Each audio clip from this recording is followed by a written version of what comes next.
Hello and welcome to yet another commentary from King's Comments on the Russia-Ukraine war. And today we're going to be talking about the situation on the battlefield, as well as some of the geopolitical narratives that are directly related to the war itself. There's been some interesting developments in the European elections, the parliamentary elections that have taken place, as well as some situational politics that are taking place in a lot of individual European countries. And I thought I'd go into that a little bit as it directly relates to this particular war. So let's just talk about this real quickly. The situation on the battlefield is getting progressively worse for the Ukrainian military. And interestingly enough, we're starting to see more and more Western news media outlets talking about the serious issues related to Ukraine's manpower problem. And I find this very interesting. This just didn't creep up.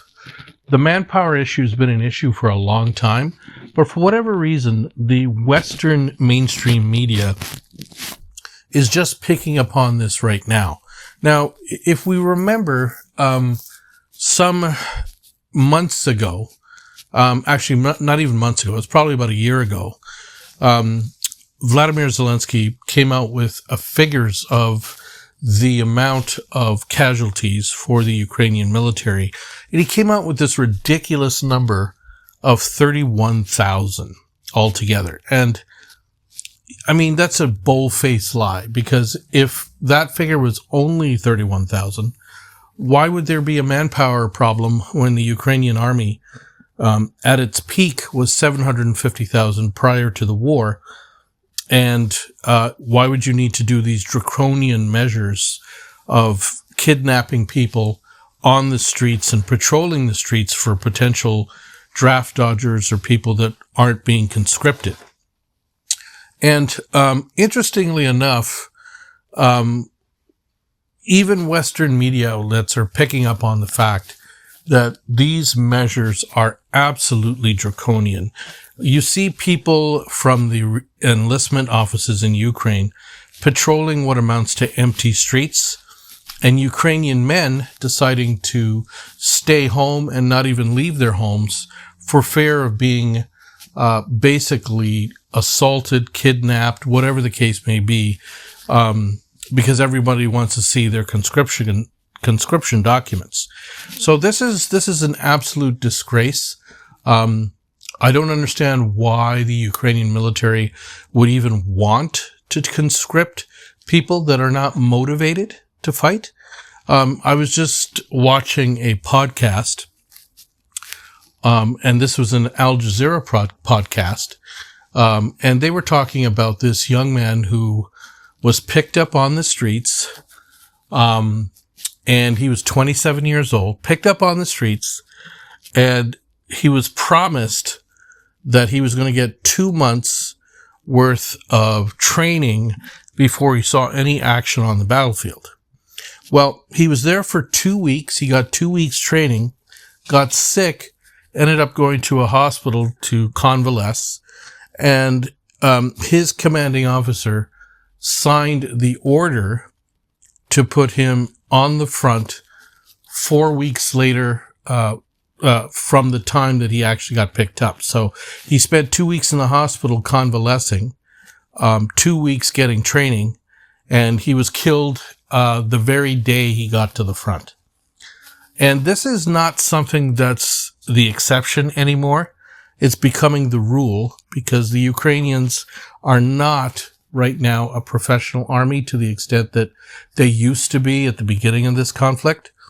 Right now, they're talking about the deterioration of Ukrainian brigades, and the deterioration is so profound that we're talking about 50% deterioration in a lot of cases on the Eastern Front, and cobbling together brigades to go to the Kharkov direction, and then using men basically as cannon fodder, because all of your armor is being destroyed along the line of contact.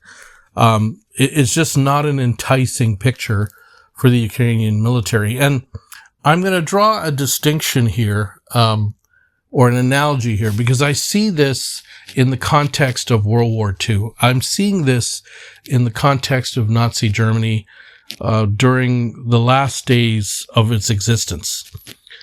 Everyone remembers the sights and scenes of young children, what it meant to boys, and old men fighting Russians toward the end of the war for the Battle of Berlin and other areas as well. And we all remember those scenes. We also remember the scenes of Hitler yelling at his generals, pointing to phantom armies that don't exist, and basically claiming that he wasn't told everything from his general staff.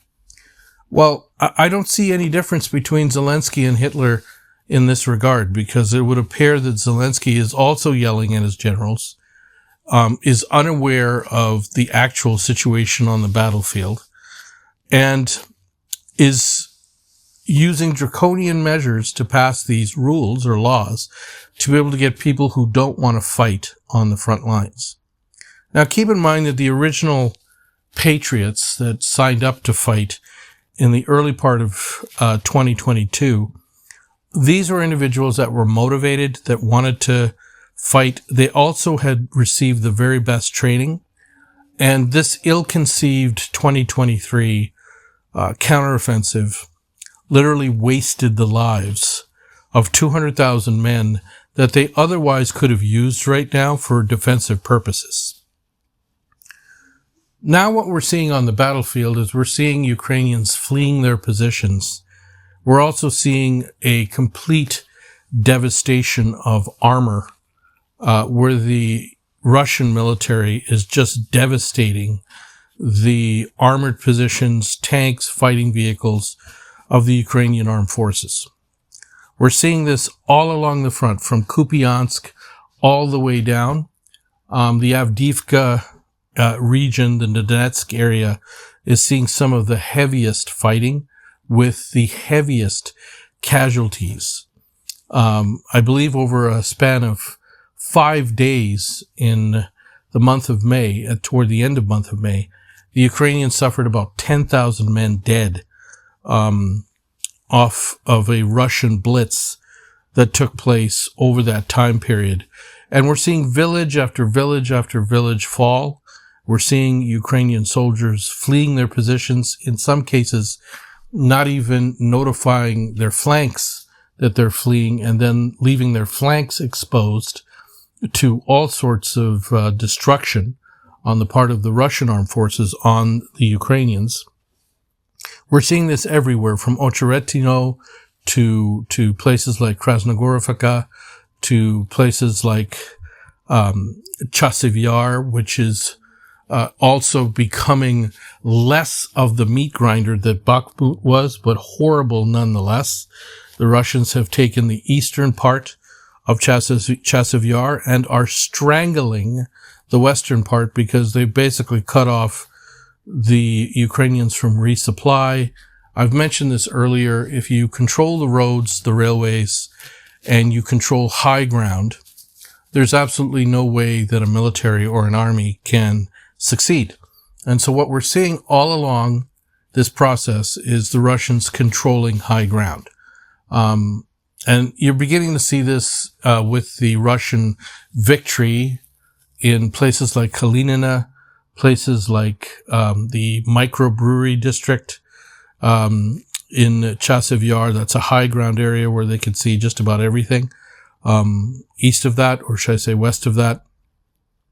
And it's only a matter of time before the whole city falls, because once again, the whole place is being strangled. Now, we're talking right now in the month of May. We talked about 50,000 Ukrainian casualties in 1 month, in the month of May. And we're likely going to be seeing much more casualties in June, July, and August.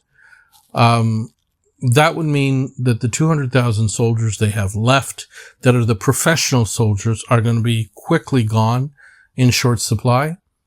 And the new ones that they just mobilized are dying much faster than they should, because they don't have proper training, and they're basically cannon fodder. So this is not a good situation for Ukraine. And to make matters worse, the Russians are engaged in either a full-scale offensive or a probing adventure in the Sumy region, which is the north part of the boundary between Russia and Ukraine, just north of the Kharkiv direction. And the Russians just recently took a city there. The Chechen forces grabbed a city there. And who knows what activities are going to be taking place in that region, whether the Russians are going to come in full force or whether or not it's just simply another probing adventure. But I think at the end of the day, what the Russians are looking to do is they're trying to stretch the Ukrainian forces forever thin than they are right now. And opening up other fronts will just provide a real opportunity for the Ukrainians will create an opportunity for the Russians to basically deal a death-like blow to the Ukrainian army.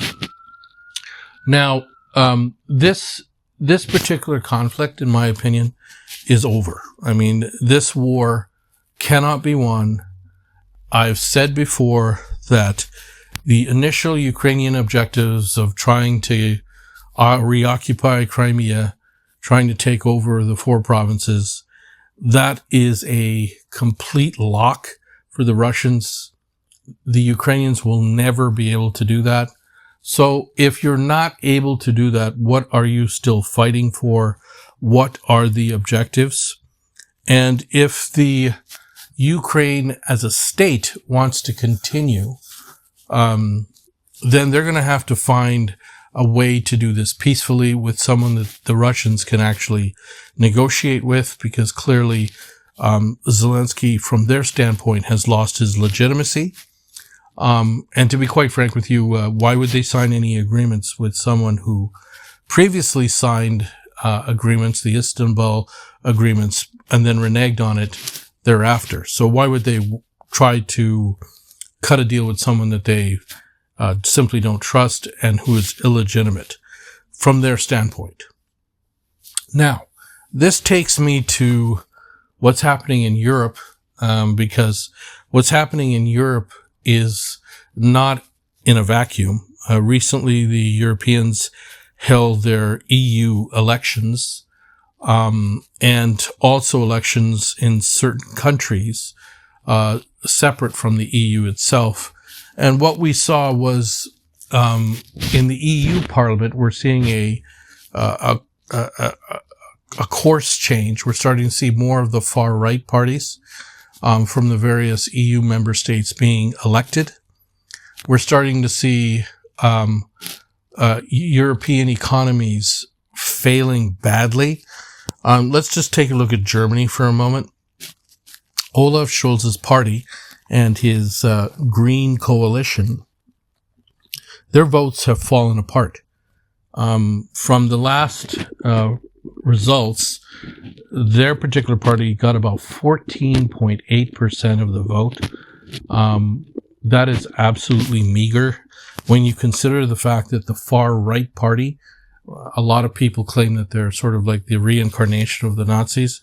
The AfD party had a higher vote count than they did.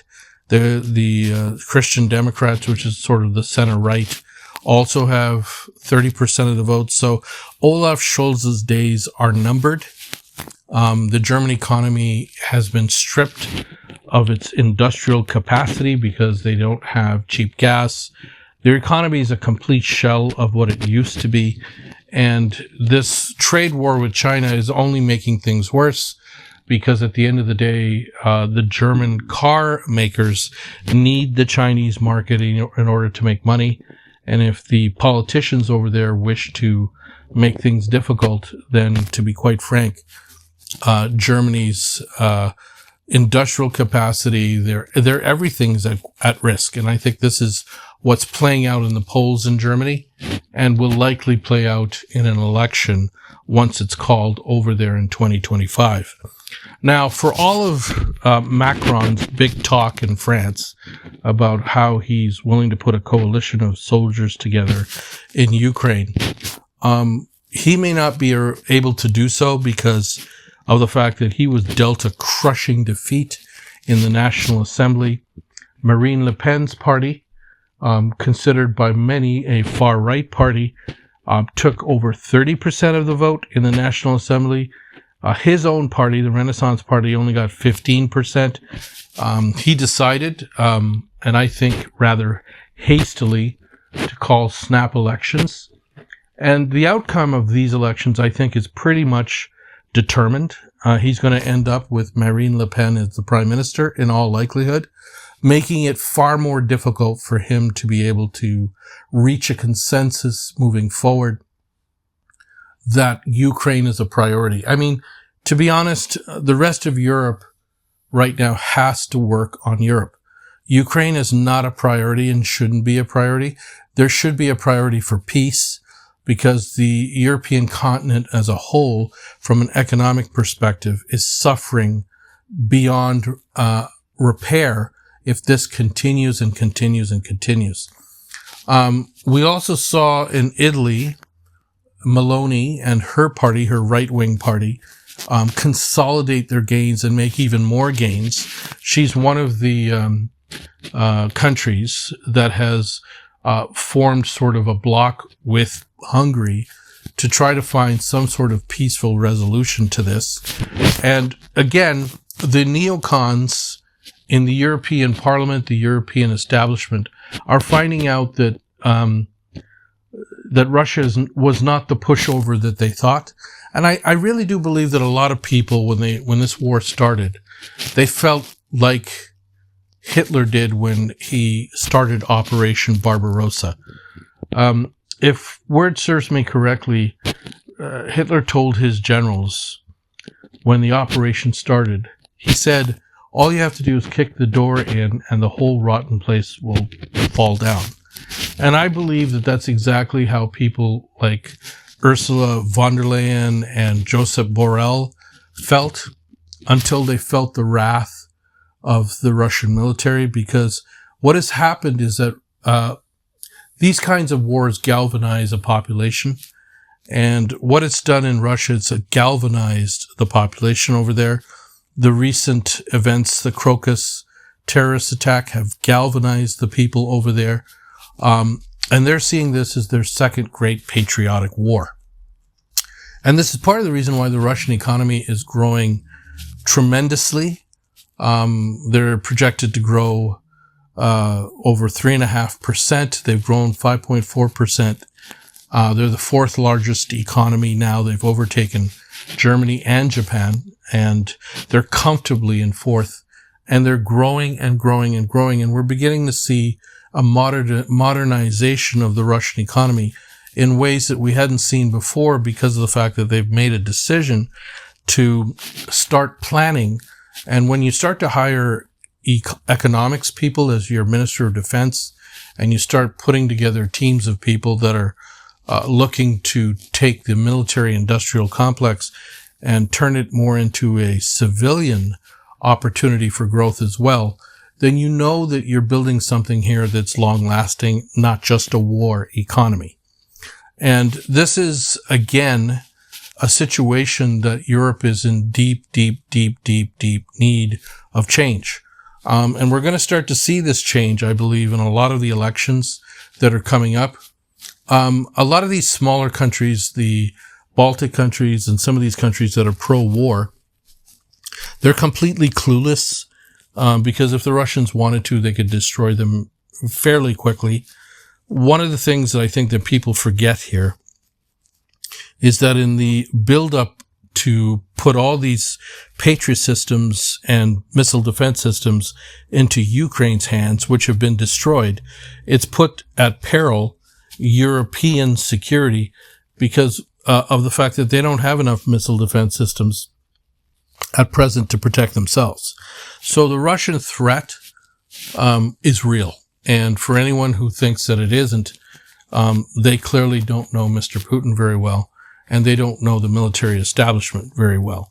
This thing of strategic ambiguity has completely backfired in the faces of the West and the neocons, because I think that they felt that they could bait the Russians into something, or maybe scare the Russians into changing their viewpoints. None of that's going to happen. What's been decided on the battlefield has been decided on the battlefield. And I've said this a lot over the course of the audio messages that I've done, and that is that nothing that the West does is going to change what is happening on the battlefield. And what's happening on the battlefield is a complete, measured response by the Russian military, where this offensive is likely to continue permanently until Ukraine capitulates. And the capitulation of Ukraine is going to take place, in my opinion, many different ways. I believe there's going to be a change in leadership at some point, because Ukraine will not be able to sustain these losses. Their energy infrastructure has completely been decimated. Their utility grid is operating at 50%, if that much. As we come into the fall and winter months, can anyone really see a situation where Ukraine is operating at 50% on their utility grid, or where they don't have enough gas to power people's homes? I mean, this is a serious situation in a country where it gets very cold in the wintertime. So it's going to get very ugly here very quickly, if it hasn't already, for a lot of people that have been forcibly drafted or conscripted and died for no good reason at all. Now, getting back to the situation from a geopolitical perspective, I do want to make this comment, and that is that there is a narrative that the reason why this war was allowed to grow, fester, continue, or whatever you want to call it, is because the neocons in Washington and Europe saw this rapprochement with China and Russia, challenging hegemony challenging American hegemony, and they felt that they needed to strip, or at least try to strip, Russia of its assets to be able to compete against China. And clearly, if that is the reasoning behind this, it has completely failed. My opinion on the matter is that I believe that they felt that Putin was vulnerable. I believe that they felt that the Russian people would rise up against him. The losses would be insurmountable. The sanctions would be crippling. And what they have found out, is that it doesn't matter how many sanctions the West have put on Russia. The Russians have pivoted to the East, and the global South has embraced Russia as a provider of goods and services. And we're seeing that everywhere. We're seeing that in Africa. We're seeing that in Asia. We're even seeing that in South America. So what does this mean for the West? Well, what it means is that the West, in my opinion, is in decline, because it just doesn't hold the power that it once held. And a lot of countries have made the decision that trading in their own currencies, which is a form of de-dollarization, is better than having themselves exposed to the situation of how the Russians were exposed with respect to American sanctions. So this has hastened de-dollarization all over the world. In the U.S. elections that are coming up in November, I don't know if my European friends over at the Duran are understanding of the fact that Biden right now is so far behind in the Electoral College polling that there's absolutely no chance of him getting reelected. It's been pretty clear, based off of the swing states in the United States, that Trump is winning just about all of them. And even in some blue states that were once considered areas where a Republican could never win, Trump is polling very, very good in places like Virginia, in places like New Jersey, And he's polling exceptionally well with African American men, Hispanics. He's polling exceptionally well. And this cannot be overlooked. And I think for a lot of people in Europe, the idea of a Trump presidency scares everyone because of the fact that the Europeans understand that Trump has very little regard for NATO as an alliance because they're just all bluster.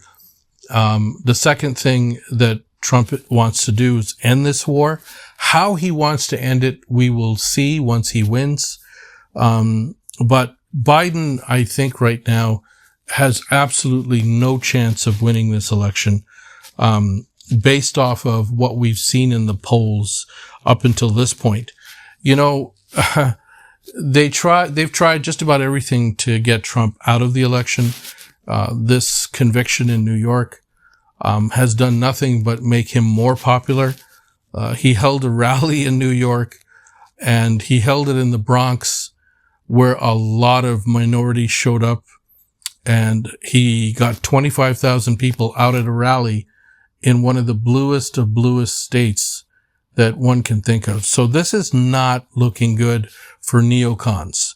The neocons, people like Blinken, Kirby, Sullivan, Biden, the whole lot of them, their time is going to come at an end. And it's funny because when we're talking about regime change in Russia, who would have thought that we're going to be talking about regime change in Western Europe and in North America, not just the United States, but in Canada as well, where Trudeau his luck has run out, and the polls, even in Canada, show Poilievre, the Canadian conservative leader, upwards of 20 points ahead of Trudeau, the once darling of Canada and the world, no longer is the darling anymore. And you know what's driving these neocons out of office?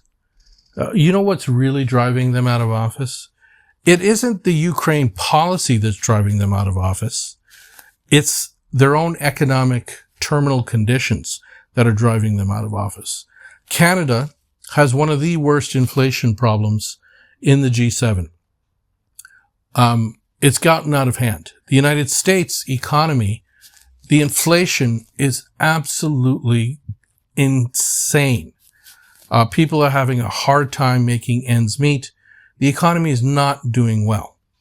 The other thing in Europe is that Europe, we all know their economies are shattered. The UK is a mess. Rishi Sunak, the conservative leader or neocon, has no chance of winning. The Labour Party is going to be looking over their shoulder probably at Nigel Farage of the Reform Party and some of these other parties that are coming up. So this is going to be a very fractious situation for the UK, the United States, and for Europe, because they've allowed the Ukrainian question to dominate their entire thought process and their policy process, as opposed to dealing with the issues at hand and trying to be prosperous. Again, nations that are not prosperous cannot wage war for any length of time. And what we're seeing in the Russian economy is a nation that is prospering, and this is why they're able to wage war, outproduce the West, and also ship more oil and gas than they've ever done, ship more wheat than they've ever done, engage the rest of the world like they've never done, in a way that is changing the pendulum to a multipolar world. And this is something that is extremely important in the context of the world we're living in today. And the battlefield situation in Ukraine is the reason why the Russians are doing what they're doing right now. Now, the thing that I want to add here before I close out this conversation is that Ukraine does not have the population that Russia does. Ukraine does not have a vast capability of producing military equipment. Ukraine is a relatively small country, just like Nazi Germany was when it fought the Russians in World War II.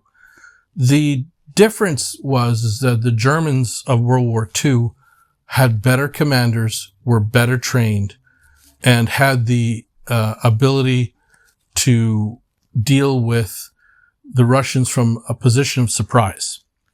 But once that surprise wore off and the objectives were not met, what eventually happened was that the Russians won through a war of attrition, and they outproduced the Germans in every way. They had more men, they had more material, they had more arms capacity, arms production capacity, and they could draw on their huge Eastern reserves to be able to do that at a time when they lost 27 million people over the course of World War II. What we're seeing in this conflict, in the Russian-Ukraine conflict today, is by no means those kinds of losses in Russia. Russian losses are substantively less than Ukrainian losses. And that can be seen on the battlefield. And it can also be seen from the way that the Russians have fought this kind of conflict in a measured way. The measured advances are based off of how they've been handling the situation on the battlefield with capturing villages. You're not seeing huge frontal attacks of Russian combat forces like you saw in World War II. What you're seeing is brigade size or less than a brigade size groupings of individuals that are basically stormtroopers that are taking villages because they have air power, they have drone operators, they have air support, they have everything you can possibly think of, and they have the best armor. And they really don't have to worry about anything other than the FPV drone operators on the Ukrainian side. And they're not taking the losses the Ukrainians are, simply because the Ukrainians are ceding territory and land. Now, over the course of this offensive, the Russian military has taken about 920 square kilometers of land in the Donetsk, Luhansk, Zaporozhye regions. Crimea has basically remained the same. The bridge, the Crimean bridge, the Kerch bridge, still does what it does. And everything is working in their favor. There's nothing that comes close to any Ukrainian assault in Crimea. Ukraine right now couldn't assault anything right now and maintain an assault or counter-offensive for any length of time because they simply don't have the armor. And if they bring the armor to the point of contact, it will get destroyed. And I think this is the thing that we've seen over the last year, is that the Russian military has become more professional, has become better and more organized and more understanding of how combat is supposed to take place, and they're battle hardened. So this situation has to end. If I were the Ukrainian government, or if I was any sane person in Ukraine, I would look to sue for peace, keep what is left of Ukraine in their jurisdiction, and try to work out some formula that makes sense. I think the Russians would be inclined to do that, not with this current leadership, but with someone else. But if they don't do this, they run the risk of ceding even more territory, and they also run the risk of maybe not even existing. So this is something that the West has to give consideration to, particularly the new crop of leaders that I believe is going to be coming up. And I've always said this before, and I'll say it again. I've never felt that the Russians wanted to take over Europe. I've never felt that the Russians wanted to take over the Baltic states. They have no interest in any of those things, but they've made it very clear over the years that any attempt by NATO to move eastward using Ukraine as its proxy was simply never going to happen. And the Russians have allowed, I think, over the years, certain red lines to be crossed, but they're not allowing this red line to be crossed, and the West is finding out the hard way. So keep in touch. I'll be putting out more information here as time goes on, particularly with respect to what's happening in Sumy. And other areas of the front. I mean, to be honest with you, the advancements on the Russian side are so numerous that one can't keep up with what's been happening on the battlefield. The maps, the mappers, the Ukrainian mappers and the Russian mappers keep changing the map every day. And they can't keep up with some of the geolocations that are being posted, and Russian flags that are being raised all over the place.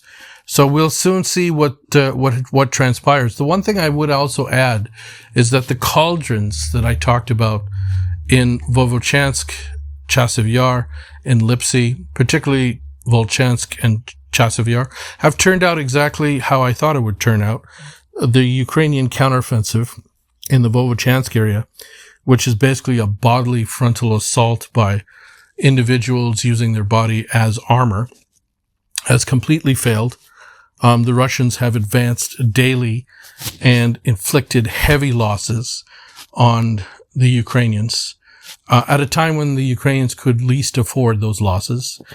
And in the Chasiv Yar area, we're seeing the exact same thing play out, with estranglement of large amounts of forces that can no longer be replaced, particularly the Kraken special units, special forces, that cannot be replaced, because you can't replace those people with conscripts that you're picking off the street and kidnapping them with 2 days or 2 weeks worth of training, and then expecting those people to be able to fight a professional army like the Russians.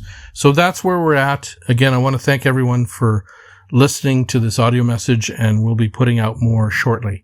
Thank you very much.